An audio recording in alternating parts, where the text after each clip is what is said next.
Chat room's like, in GLS is go for auto sequence start. Yeah, I know. Exactly. Welcome to Spacevidcast. My name is Benjamin Higginbotham. With me is the beautiful, lovely, wonderful, and talented Cariann Higginbotham. We are your Spacevidcasters. I like to do that as fast as I can because we have all of our episodes transcribed so that you can watch it or you can... They just say blah, blah, blah.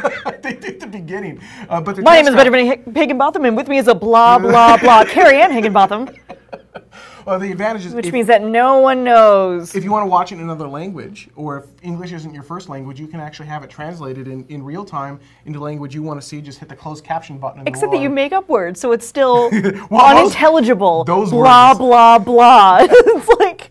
This is a episode because it's the trifecta 28. It's the 28 trifecta. Okay, so hopefully, everyone cross your fingers, toes, and eyes, and nose, and ears. STS-128 will launch later on today. This is the show for August 28th. Whoa. And Whoa. The number of the show is 2.28. That stands for Season 2, Episode 28. Can you believe we've the done 28th show Wow. on the 28th day of the 8th month. With STS-128. Wow. Wow. See, somebody said earlier, you guys really think it's really going to go this time? And I'm like, it has to. But speaking of, today is the perfect day. It must go. Before we get into the thing that I really want to talk about, we all had a fun time with the STS-128 HD Scrub, the launch attempt number 1, the first one. Yes. Check it out. We actually have some video of it. They're like, oh, weather should be fine. It'll clear up as soon as the sun goes down. Of course, in Florida, it's really hard to predict the weather. We ended up with like this rainstorm. It looks a lot like this. It's just, wow. It was epic. It was just NASA has a knack for making even simple concepts confusing. Even something as simple as time. The one that says, yes, score! The one that says rain. The one that says, wow. There's a reason we're an internet show. Yeah, this is exactly. This is why NASA will not hire us. There, that one. Ready? Go ahead, go. All right, this one. So that's the with the rain. Wow, it just totally blew my point. Yeah.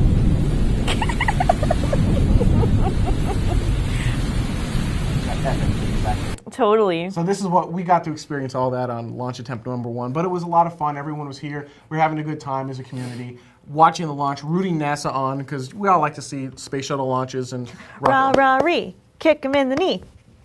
Exactly. That one. And they're expecting to have they canceled their next launch attempt, which was supposed to be later tonight, but the one after that, which is actually also on Friday Eastern time, is still on. Yep. So follow our Twitter account at Spacevidcast at twitter.com/Spacevidcast, and we'll let you know what's going on. You can also follow twitter.com/STS-128, and you can actually watch it. I believe we are the only place on the internet you can watch high-definition coverage of the Space Shuttle launch. And it's not like faux high-definition where we take the HD and... No, we actually take... It's full 1280 by 720 right on our website, and it looks absolutely stunning when you've got the shuttle sitting there. It is. We have some viewers, I know probably Gisick in the room and probably a couple other people that play it through their PS3 and or just put it up on the big screen anyway. And like through your computer on your HD TV? Gorgeous. It's not as good as watching it like on HD. No. So if you're a space geek and you're a shuttle nerd, you just watch it on your HD TV, watch it over and over, right? So get it off of HD net. We'll have the really high quality, direct from NASA HD feed that we'll encode and turn around and get online as fast as we can. But then watch it live and participate in real time with us because we got a bunch of space geeks in the room and it's just fun to see the full half-hour hatch process. Oh man, we've confirmed the hatch is a hatch. So anyhow, that's coming up sometime soon, hopefully, assuming they've got all their issues worked out. You never know. Could be weather. What was the weather forecast for that? Like 60, 80, 60 or something like that? Okay, so for the Friday launch, we have a 60% go for launch and 60% go for tanking. You can probably reverse those, actually. Fine. For Saturday's launch, we have a 40% go for tanking and a 70% go for launch. And on Sunday, we have a 60% go for tanking and an 80% go for launch. So, all right, who in the chat room, what do you guys think? Friday, Saturday, or Sunday? I'm actually thinking I'm going to remain optimistic on Friday. Now, as we all know, anytime I say that we're optimistic and I have a good feeling about this, that means all goes to hell. It won't launch. So we've got Sunday, Tuesday, thanks. September, Friday, yeah. October. Awesome. All right, good. Way to be Friday. Cup half full, apparently. Yeah, so, September. Anyway. Yeah, I think it'll go Friday. It'll be fun. So anyhow, check it out here. You know, one daily we did recently, actually this was yesterday's daily, was about the difference between NASA's T- clock and what we have for our clock, which is an L- clock, which is also L- clock. L-. She heard herself do that. Yeah, anyway.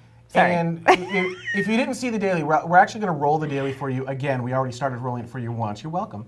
And this daily took us a very long time to produce, not because it was so hard to produce, but because we were arguing over it for like an hour and a half. And I want to get your opinion on this. So first things first, let's roll this daily. This is the difference between a T- and an L- clock. Let's see if it helps. Here you go. NASA has a knack for making even simple concepts confusing, even something as simple as time. Now, you may notice while watching our live coverage of space shuttle launches that there are two different clocks. The one NASA has that says T- or terminal count, which is the one you're probably used to. But then there's the one we have that says L- or launch clock, and of course they don't match. So let's start with NASA's T- clock and a bit about how that all works. The T- clock starts counting at T- 43 hours and begins counting down to the launch of the space shuttle. Once the T- clock hits T- 27 hours, it hits the first of what's called a built-in hold. That means that at T- 27 hours, the clock will actually stop counting down and sit at T- 27 hours, usually for about 4 hours or so. Now, it's designed to do this. When launching a space shuttle, or any space vehicle for that matter, it may be necessary to fix some issues on the fly, or delay a bit due to external factors like weather.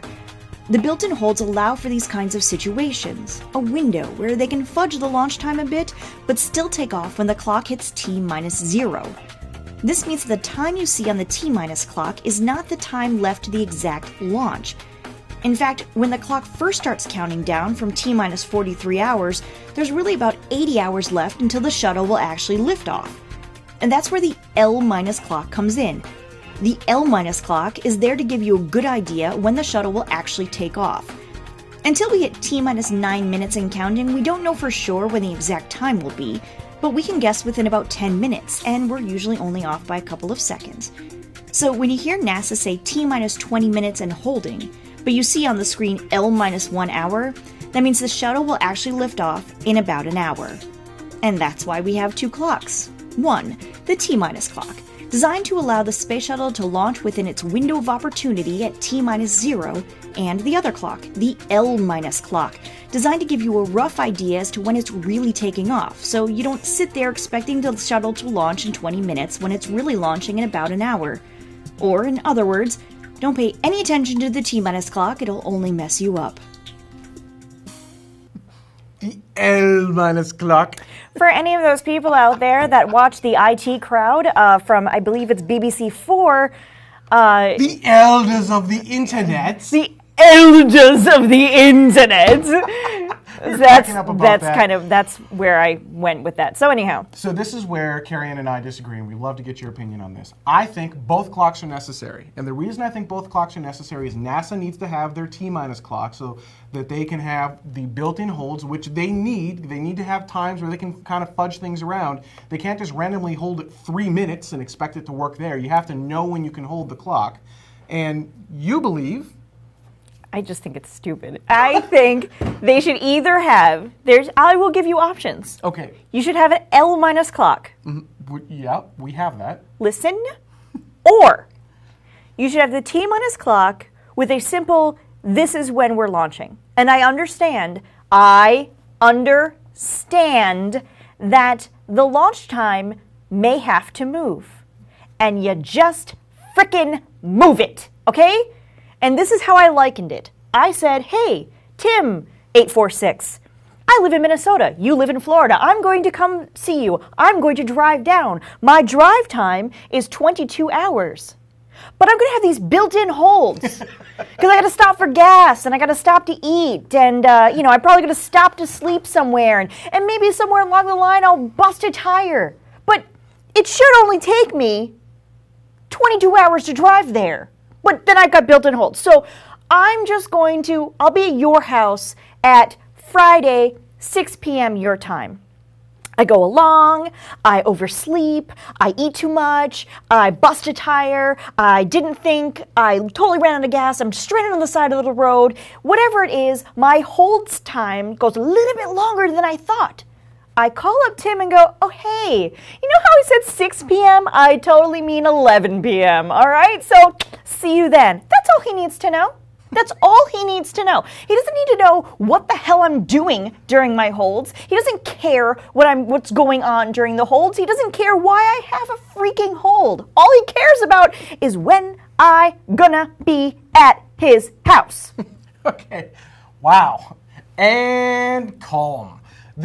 I would say that analogy is wrong for this purpose, in that when you're going to Florida, you're not just driving from Minnesota to Florida, you're driving, and when you show up, you're going out on stage to give a presentation. And they're going to be playing entrance music, and they're going to have fireworks for you, and the moment you arrive, that's when they're going to mic you up and run you out on stage.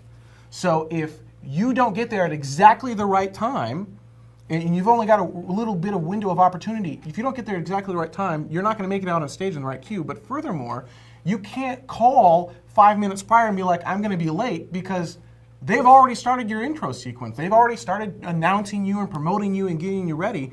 You can't say I ran out of gas at that time. There are only certain points where you can actually hold and wait. You have to be there on time. And that's why I think the analogy is wrong. Anyhow, so we disagree. And so and I'm going to defer to the chat room.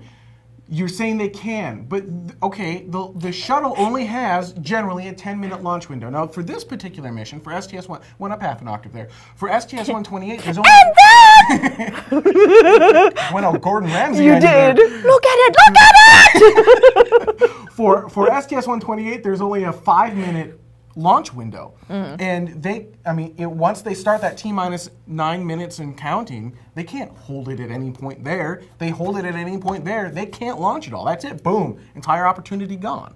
So they need to have both clocks so that they can hold at the correct times so they don't accidentally scrub a launch for holding wrong. So anyhow. Hours. Right, so BZ is saying only ISS has 10-minute windows. BZ, my point is the remaining shuttle missions are to the International Space Station, so it's assumed that they're 10-minute windows, and that's really what we're talking about here. So Mom actually agrees with me? Really? How surprising. Ben's mother agrees with him. I can't even possibly imagine that.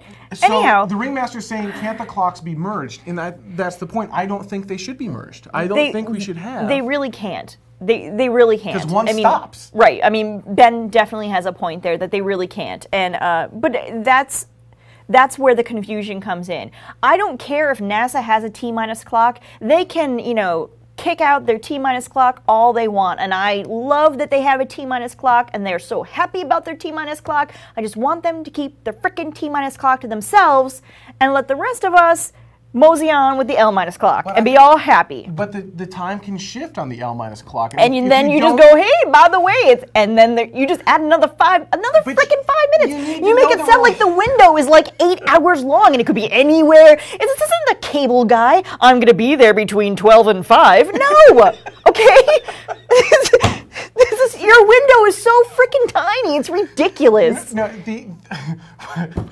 12 and 5. Come on! Then they show up at like 11. Right, and it doesn't even... Right, exactly. I completely forgot my point. You made me laugh. Yes! No, But that's why I'm saying is it seems to me that to the general populace, to the general public, all they need to say is... No, my turn to rant. The two clocks are linked at the hip.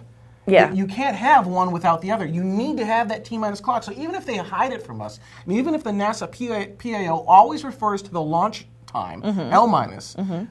If they don't explain why suddenly 3 minutes just vanished out of thin air, people are going to be like, WTF, what's going on? Okay. NASA can't tell time. Well, first of all, NASA can't tell time. NASA Okay, can tell they have time a freaking accurately. T-minus clock that friggin' stops whenever the hell they want it to. No, it's scripted. It's not whatever they want to do. It's scripted to the fraction of a second. Isn't it great just to yank his chain? Oh. Okay, so anyhow, the point is that people will understand, especially when it's like 2 o'clock in the frickin' morning. They don't miss 3 minutes, okay?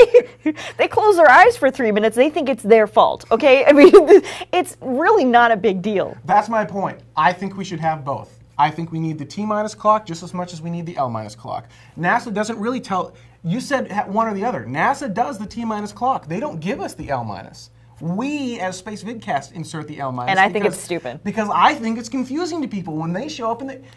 Okay, Spacevidcasters, seriously, you know, when we have a launch event... So wait a minute, wait. Ben's like, I think the T-minus clock is too confusing. So I'm going to add another clock in there, because that will make more sense. Brilliant. BZ, that's correct. T-minus is the only official clock. We add our unofficial L-minus clock based on where we think it will launch, accurate, usually a couple seconds, but you know, if they push a hold out a little bit longer, it could be inaccurate And then by suddenly, up to 10 minutes. Right, suddenly our L-minus clock But changes. they still see the T-minus clock. They still see, this is where we disagree. This is where we disagree, and this is why, I swear to you, 90 minutes worth of debate last night. I was trying to explain to her how important these clocks are and how important time is, especially in something like space travel, and I could not convince her that I was right. And so, I mean, yeah, exactly. The chat room's kind of just... They're all over the place. Exactly. I'm not sure who thinks what at this point. You keep the T-minus clock and project the time of launch. But that's what we're doing with the L-minus clock. That's the projected time of launch. Yeah, well, Disick wants the L-minus clock. That's fine, and somebody said, you know, keep both. Okay, Warm on Earth said keep both. And ultimately I am okay with both. But the problem is that when somebody comes in, and especially the person who goes, what are we looking at? And we're like, we're looking at the shuttle. Like, really? It says at the top, what's the orange thing? Like, okay, you know, just, those people go, well, what time is it going to launch? And we say, well, the L-minus clock says such and such. Yeah, and they'll be like, well, what's with the other clock? Why is it stopped? I don't understand. What's going on? But if we don't have the L-minus clock, that doesn't make the question of what's with the clock. Why is it stopped? Is it going to launch in 20 minutes? Yeah, but that was totally your thing. That was like, well, it makes it much more, you know, people can understand the L-minus clock then. Because you can look at it and say, look, it will launch at 3:24. That's when it will launch. You know what? The other option is we can tell them it's going to launch at, 2:30 a.m. Central Daylight Time, but then they're going to say, what are they going to say then? What's that, my time zone? Exactly. What is that? What's UTC mean? Is that like GMT? Yeah, so call it the E-minus clock. No.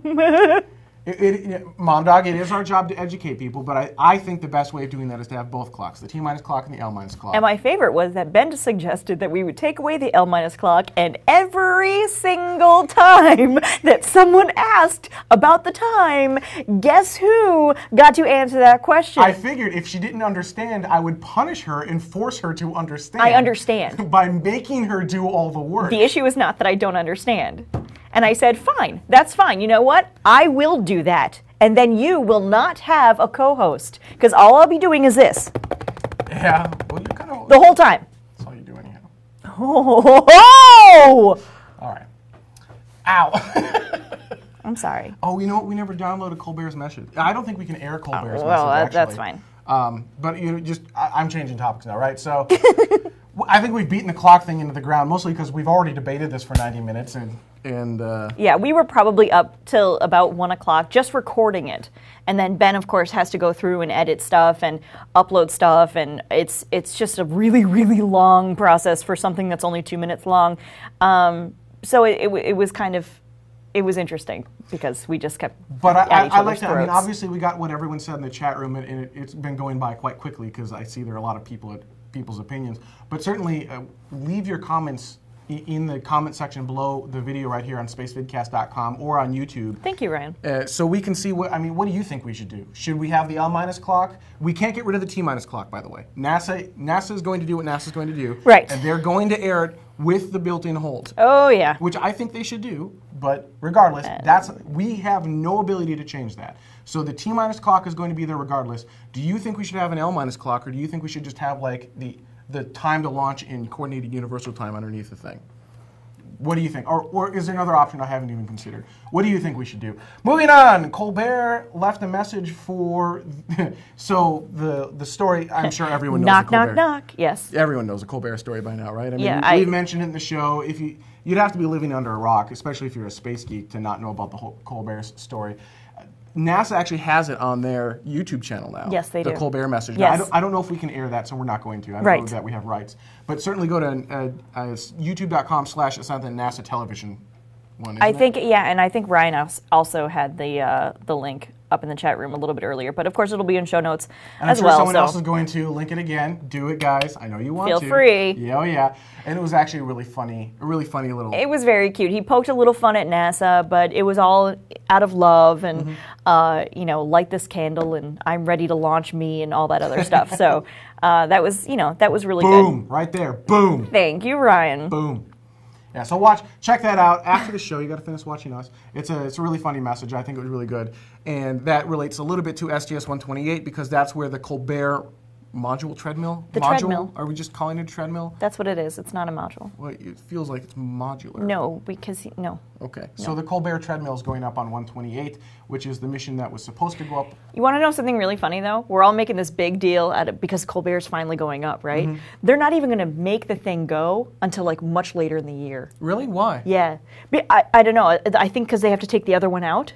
And so they're not even like installing it, making it all go and operational for like another 3 months. Apparently, I didn't understand this. I thought they were adding one. I didn't realize they were replacing one. Okay, no, maybe they are just adding it. But my point is, though, that it won't be in working order for like another 3 months. System checks, right? It's a treadmill. Really? It goes around. Exactly. And you make it go. Actually, you make it go. Whatever. I mean, I don't really care, but Stott is responsible for assembling in it. Okay, that's cool. Nicole's cool, and she's going to be up there for a couple of months, and she's going to be blogging while she's on the ISS, which is also very cool. It's really cool that they've started doing that, and the Twitter live from the ISS as opposed to those giant downloads they used to do. And my understanding is that she's the very last astronaut that's going to be brought up on a shuttle and brought down on a shuttle. Yeah, because we're ending the shuttle program. Right. Well. Maybe, and actually this isn't in our topics, but it's worth bringing up. The Augustine Commission should be giving its findings by the end of the month, which is coming up real quick here, because they were joking in one of the commission meetings. They're like, we're called the August Commission, right? So, right? And the Augustine Commission is, just because they say this is what you should do, doesn't necessarily mean that that's what's going to be dictated to NASA. Jump, no way. Okay, awesome. Right? Right on. NASA has to do what they're told to do by the U.S. government. Right. Right now, no one has told them to shut down the Constellation program or Ares or anything else like that. Right. And just because the Augustine Commission comes back and says, yeah, you guys need to shut this down, doesn't mean that that's what Congress is going to do. It doesn't mean that they're going to say, you know what, yeah, no, shut down the program. Okay, well, she is scheduled to be the last astronaut to be brought up on a shuttle and brought down on a shuttle. But it's completely possible that the space shuttle program will be extended beyond 2010, 2011. Yes, and then after that, we don't have astronauts. I don't know. She's got to go down in the history book somehow, right? Not just for making the Colbert go, because really... Yeah, actually, who cares? We're all eagerly waiting on pins and needles. Pins and needles? Did I really just say that? Wow. What the Augustine Commission? I'm just blushing now. Yeah. What the Augustine Commission is going to say, because quite frankly, the future of human spaceflight is in their hands. Yeah. And I have a feeling while no, they don't have to be listened to, I think they will be listened to, and I think a lot of what they suggest will be carried out. Just personal opinion. I have nothing to back that up with. Right. Exactly as Jeff just said, what the commission says doesn't necessarily mean that's what NASA will do, but NASA isn't exactly known for making best decisions, neither is Congress for that matter.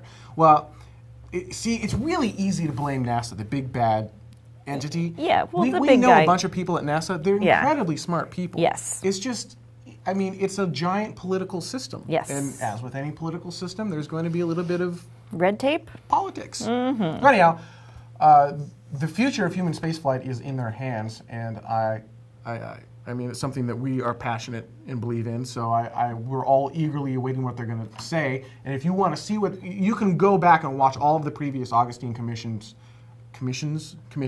all the public hearings. If you go to spacevidcast.com/HSF for human spaceflight, it's a lot. And we broke it up by speaker so you could digest it a little bit easier, consume it. It's a lot of hours, So yeah, we try to make it into slightly smaller chunks. We reassemble it as a playlist, so you can watch all 8 hours straight through, or you can just watch it one speaker at a time, however you want to consume it. Right. But it's a lot.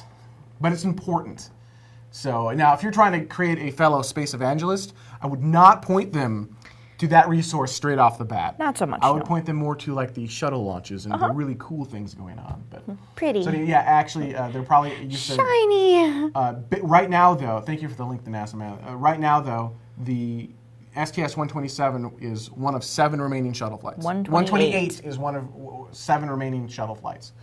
So 129 will be. You know, I did that the other. You did it earlier today, too. It was pretty funny. Absolutely. What are the valve? So speaking of 128, we still have valve issues, or did they fix those? I was in work all day today, so I didn't get to see the MMT meeting. Yeah. Which, actually, I was going to watch some of it, but then they started replaying an old one. Really? Yeah. Are you sure it was an old one? No. Okay, because they replayed the same one like over and over and over again, but it was from earlier today. Oh. So, yeah, we were having some valve issues on the fill-drain valve on the hydrogen on the H2 liquid hydrogen tank. That's what I'm trying to say. I'm like the H3, I don't know what it is. And we've got a helium-3 tank on the space shuttle. Yes, on the no one knows about it though. On the aft valve. Man, oh man. And what it sounds like, they've come to the conclusion that it wasn't necessarily the valve that was having issues. It was the sensors for the valve, and not the sensors on the valve, on the tubes, but they're like sensors on the tubey thing or something. So they've done tons and tons of testing. They're very, very confident. It says that with the data that they've got right now, that they know it's safe to cycle the valve. They didn't want to cycle the valve earlier because of the cryogenics. They thought it would like freeze, well, up.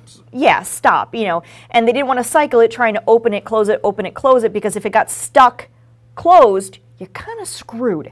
So they didn't want to. They really just didn't want to have to. Is that a technical term? Yeah, kind of screwed. Actually, I love Mike Moses, and I'm pretty sure he said that. So anyhow, but he really is awesome. He's really very human. I like him. He is, yeah. Until he does the engineer thing, and then I'm like, well, he switches between the two. He's like really human, and then acronyms. Yeah, if he could just like maybe change his time when he does that would really help. He's fun. Anyhow, so.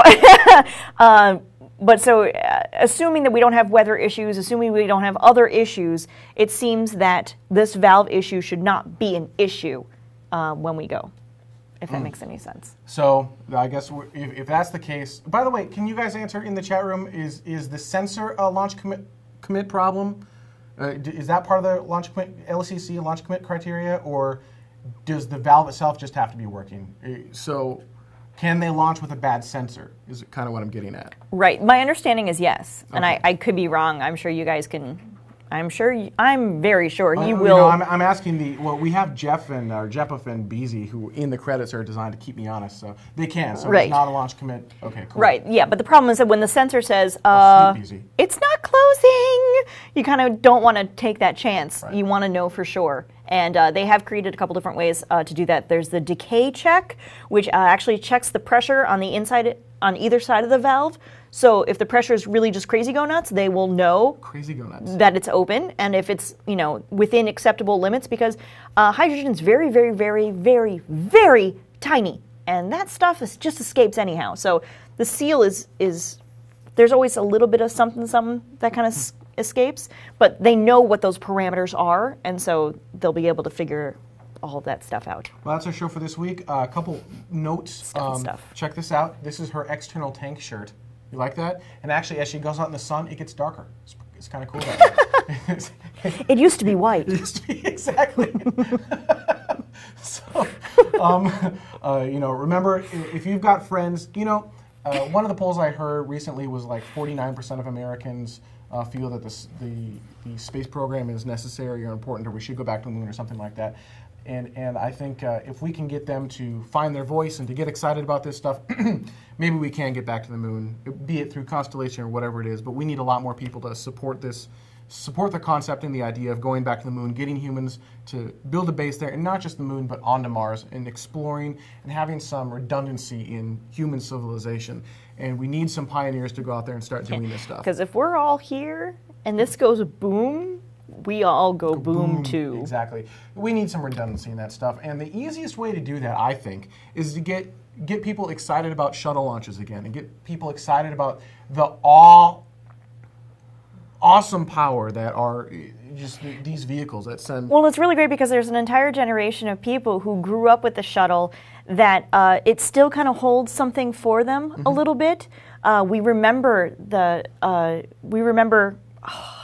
Challenger, we remember Columbia, all those kinds of things. And if you tell that generation of people that this is ending, they get really interested again. Because it's kind of one of those things where it's sort of in the back of your head, and it just sort of, it's kind of been there for the majority of your life. And so, yeah, it feels like it's always going to be there. And when you say, yeah, we only have like 6 more of those things going, they start freaking out. They're like, what do you, really? Yep. Well, why is that?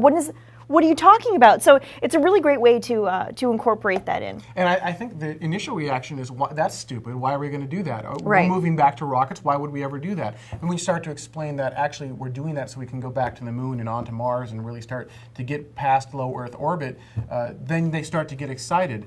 And getting more people excited in a program like NASA, I think, is really a good thing, because it helps them to fight those political battles, because it really is a political thing. So, we're on a mission of trying to get people excited about human space flight. It doesn't have to be just NASA either. It can be SpaceX, it can be Virgin Galactic, it can be whatever it should be. And I'm not even saying Constellation's good or bad, or the space shuttle program's good or bad. You know what? You just need to get excited, you need to get engaged. And by getting people engaged, be it with Spacevidcast, you can go to nasa.gov/NTV, you can go to HDNet, CNN, Fox News. Spaceflight now has some amazing coverage with Miles O'Brien and the whole gang over there. Just some awesome stuff. You have just an infinite number of resources that you can go to during this next shuttle launch. And I really would like to get the idea out there that it's not just us trying to do this. Right. You guys can do it too. Just bring in a couple of friends, grab some popcorn. It looks great in high def, like watching on HDNet on your HD TV. It's an amazing event, and even if it scrubs, these things are social events, and they're social events because they're so incredible. You really have to look at it like a tailgating party. Yes. Yep. Some people go just to tailgate; they don't even go to the game. Yeah. That's the way you should be looking at it. Now, having said that, so get people involved. Get them to watch this. They will get excited when you're excited. It's contagious. These shuttle launches are contagious. They're amazing. But having said that, while you can do the tailgate thing, there are only 7 of these things left, including 128. Get out there. If you've never seen a shuttle launch, this is your last opportunity to do it. Even if they extend it a couple years, if we lose one more vehicle, that could be the end of the program right then, right there. Do not delay. Don't think that you're going to have tomorrow to do this. These are awesome, awesome vehicles. You will probably never see this again in your life. Go to the Cape and watch a space shuttle launch live. Just do it. There's that. All right, I'll jump off my soapbox. I'd like to thank all of you for joining us. And rant. I'd like to thank all of you for joining us. We'll be right back here next week at Friday, 2 o'clock a.m. Coordinated Universal Time for those in the United States, because I know you can't do time zone conversion.